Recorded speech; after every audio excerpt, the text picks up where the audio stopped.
టీ9 న్యూస్కు స్వాగతం. డీజీపీ ఓ క్రిమినల్ అంటూ అంబటి రాంబాబు సంచలన వ్యాఖ్యలు చేశారు. తన ఇంటిపై దాడి జరిగిన సమయంలో లా అండ్ ఆర్డర్ విఫలమైందని అంబటి రాంబాబు అన్నారు. గుంటూరులోని సిద్ధార్థ్ నగర్ క్యాంప్ కార్యాలయం వద్ద బుధవారం ఆయన మాట్లాడారు. దాడి జరిగిన సమయంలో తమ పార్టీ నాయకులు పోలీసు ఉన్నతాధికారులకు సమాచారం ఇచ్చినా స్పందించలేదన్నారు. దాడి చేసిన వారే క్రిమినల్స్ కాదు, DGP, SP, IG, CM Chandrababu, Lokesh criminals అని మండిపడ్డారు.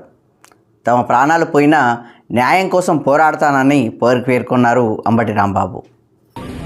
ఒకసారి ఎస్పీ గారు ఏమన్నారు, మనకి చాలా పనులు ఉన్నాయి అంటే లా అండ్ ఆర్డర్ పాటించాల్సింది, కంట్రోల్ చేయాల్సింది ఎస్పీఏ. ఆ మాట అంటే సామాన్య ప్రజల పరిస్థితి ఏంటి?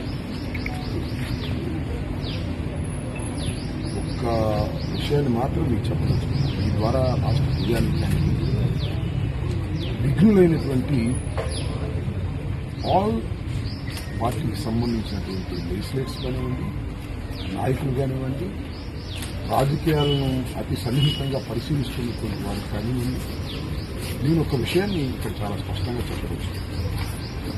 అన్ని తీసేది I'm asking only one question. 5ంటికి ప్రారంభమైన దాడి, ఇప్పుడు 5 గంటలకు ప్రారంభమైన దాడి ఇక్కడే ఉన్నాను. రాత్రి 8 దాకా కొనసాగిందో నాకన్నా మీడియా మిత్రులు తెలుసు. 12 దాటిపోయింది అంటే 7 అవర్స్. 7 అవర్స్ దాటిపోతే ఈ 7 అవర్స్ లో జరిగినటువంటి పరిణామాలు మీరు తర్వాత చూస్తే ఆశ్చర్యపోయింది. బొత్స సత్యనారాయణ గారు ఈ called so many times to DGP, SP, DIG అందరికీ ఫోన్ చేస్తున్నారు. Nobody response. పోలీసు వాళ్ళు రెస్పాండ్ కావటంలా, ఫోన్లు ఎత్తటలా. ఒకటి కాదు, 2 కాదు, డీజీపీ దగ్గర నుంచి ఎస్పీ వరకు. నేను ఇంకోటి కూడా చాలా స్పష్టంగా చెప్పదలుచుకున్నా. ఏమైతే అయింది, అసలు క్రిమినల్స్ ఇక్కడికి వచ్చిన వాళ్ళు కాదు. DGP is a criminal, SP is a criminal, IG is a criminal. వీళ్ళు కాన్స్పరసీ, చంద్రబాబు, లోకేష్, వీళ్ళు ఫస్ట్ క్రిమినల్స్ అసలు ఈ సంఘటనలో ఏమీ సందేహం లేదు. పోలీసులు రక్షణ ఇవ్వాల్సిన పోలీసులు ఫోన్ ఎత్తలేదంటే ఏంటంటే ఇక్కడ గొడవ జరుగుతుంటే ఇక్కడే మందు బాటిల్ పెట్టారు, మందు పోస్తున్నారు. ఒక పక్కన గంజాయి కాస్తున్నారు, గంజాయి పెడుతున్నారు, ఎవరెవరినో తీసుకొస్తున్నారు. ఇంత లా అండ్ ఆర్డర్ ఫెయిల్ అయిపోయి ఒక మాజీ మంత్రి ఇంటి మీద దాడి జరుగుతుంటే 7 గంటల సేపు నిద్రపోతారా పోలీసులని అడుగుతా ఉన్నా. మామూలు పోలీసులు తీసేయి.